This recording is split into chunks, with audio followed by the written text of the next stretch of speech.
I was born right near the river mouth in the east end of Sunderland in 1930. And I was very fortunate in as much as my maternal grandparents lived on the actual docks themselves, so that I gained first-hand knowledge of the docks from being wheeled down in my pram. The Riverway Commissioners will celebrate its 300th year in 2017. The Commissioners was formed to develop the harbour as it was then, purely and simply to improve the wealth of Sunderland, and by that I mean the exportation of coal.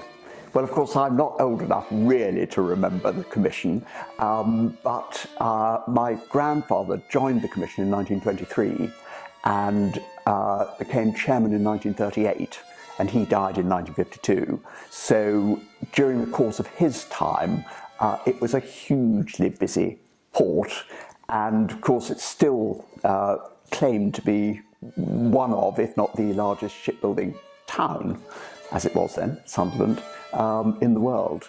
Well, in 1717, when the Riverway Commission was formed, it was a pretty Sunderland had a pretty run-down harbour and heavily silted, and ships couldn't really move. And it was the time of the huge explosion in the coal trade, which required a proper port. And so when the Riverway Commission came into existence, it was responsible for dredging the river and managing the river. During the course of its first 100 years, its main achievements were the constructions of the north and south piers.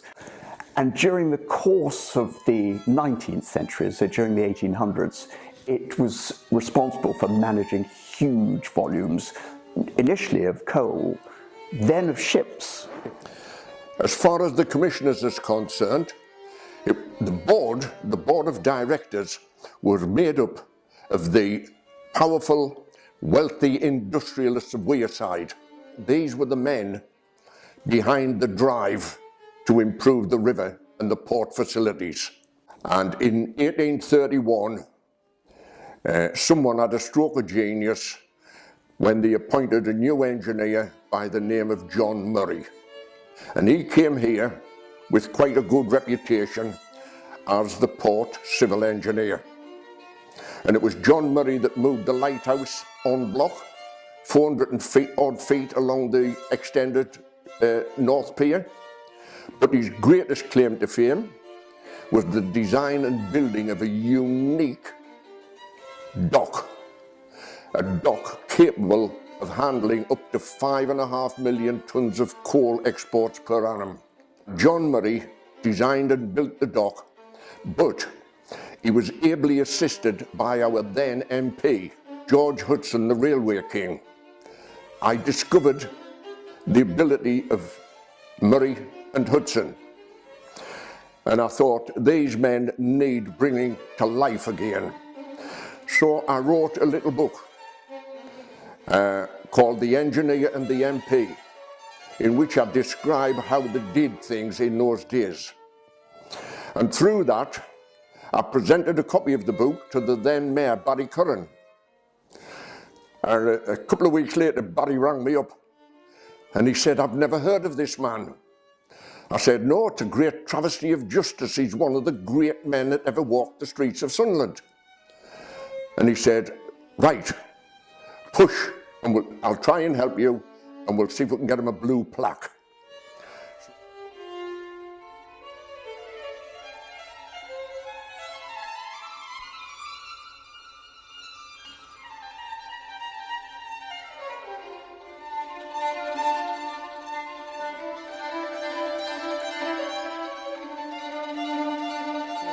Years ago, the Riverway Commissioners were quite often major business people in the city. There were shipbuilders, there were docks people, there were people who played a major role in business in the city, and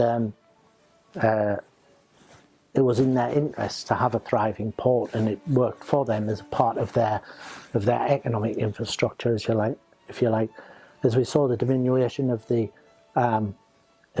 sort of river industries, then the port became less secure, And so in '72 we took it over, understanding that government was changing anyway.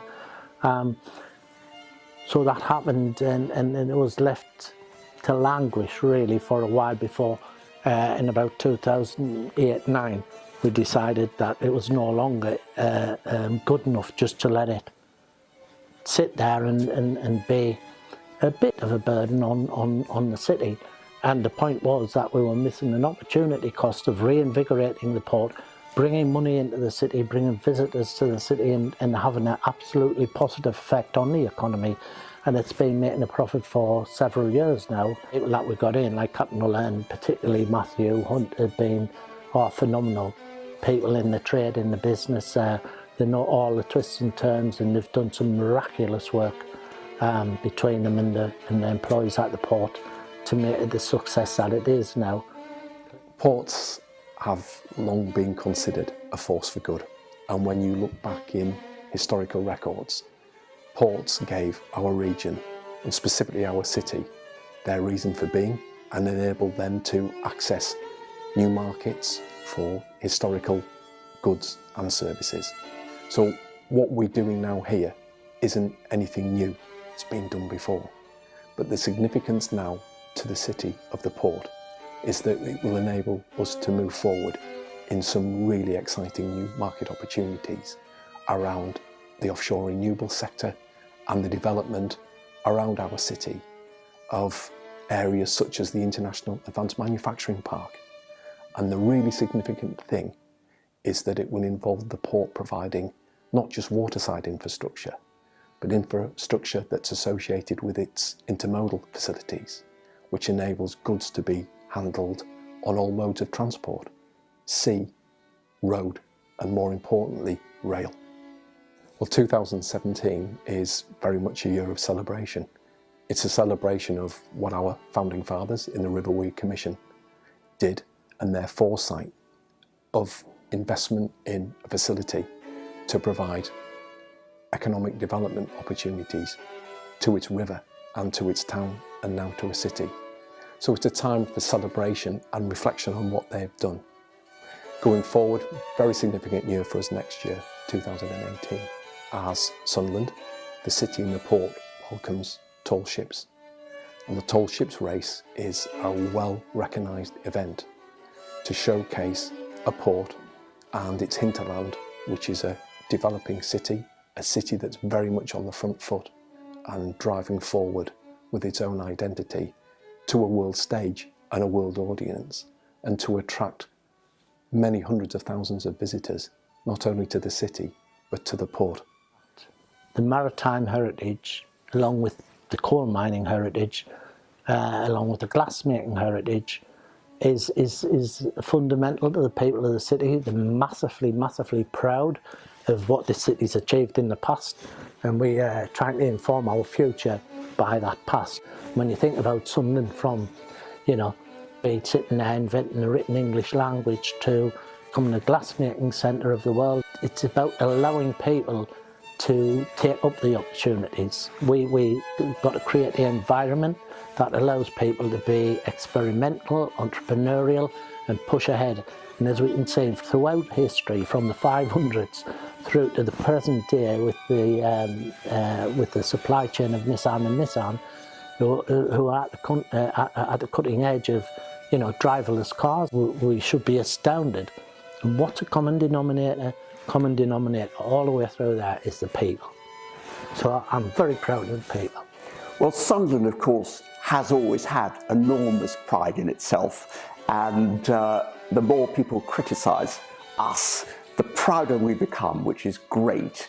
And the resurgence that we're seeing, and hopefully City of Culture, if it wins, tall ships, which it's already won next year, will bring the recognition that I have so long wished for, and I think I will see, and I'm delighted that the port will be part of delivering that.